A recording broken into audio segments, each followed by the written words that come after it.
Due metà che si uniscono a rappresentare l'incontro tra Milano e Cortina, ma anche il percorso dell'atleta e delle persone che lo hanno sostenuto. A 206 giorni dalle Olimpiadi, svelate a Palazzo Balbi le medaglie ufficiali dei 25esimi Giochi Olimpici Invernali e dei 14esimi Giochi Paralimpici. 1146 su 195 eventi, quelle che verranno assegnate. Grande l'emozione per chi le medaglie le ha vinte ed ora ne è madrina. Io ho sempre seguito molto lo svelamento delle medaglie in tutte le Olimpiadi, perché da atleta comunque quando c'è lo svelamento delle medaglie cominci un po' a sognartela al collo, ecco, quindi c'è proprio quel click che dici ok, ci siamo, sono arrivate le medaglie, vuol dire che adesso entriamo proprio nel vivo della competizione e i sogni si accendono e quindi per un atleta significa tanto. Emozione anche per la campionessa paralimpica di Riese X, Francesca Porcellato, 12 Paralimpiadi e 14 medaglie portate a casa.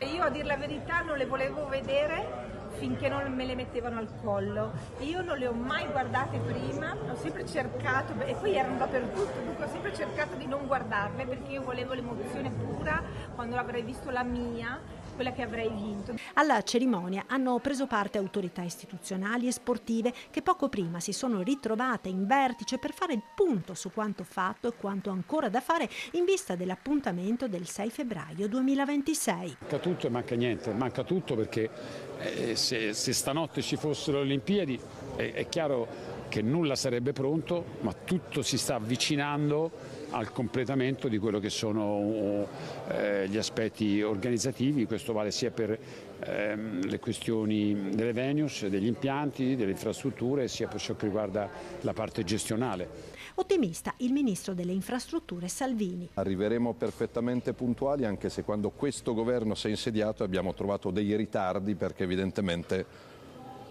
non tutti avevano lo stesso approccio a delle Olimpiadi che porteranno 5 miliardi di ricchezza sul territorio, porteranno milioni di turisti, porteranno miliardi di telespettatori. E così il ministro sulla situazione della viabilità per Cortina con l'Alemagna alle prese con le continue chiusure per frana. Ne ho parlato questa mattina con l'amministratore delegato di ANAS che rivedrò alla fine di questa settimana, ci stanno lavorando perché non si può inseguire l'emergenza quotidiana. Ripeto, le Olimpiadi sono fondamentali, però poi è fondamentale la qualità della vita dei cittadini anche a fiaccola spenta, quindi mi sto occupando di questo. Salvini ringrazia tutti coloro che stanno lavorando ai cantieri olimpici, maestranze comprese, ma non fa il nome di Zaia.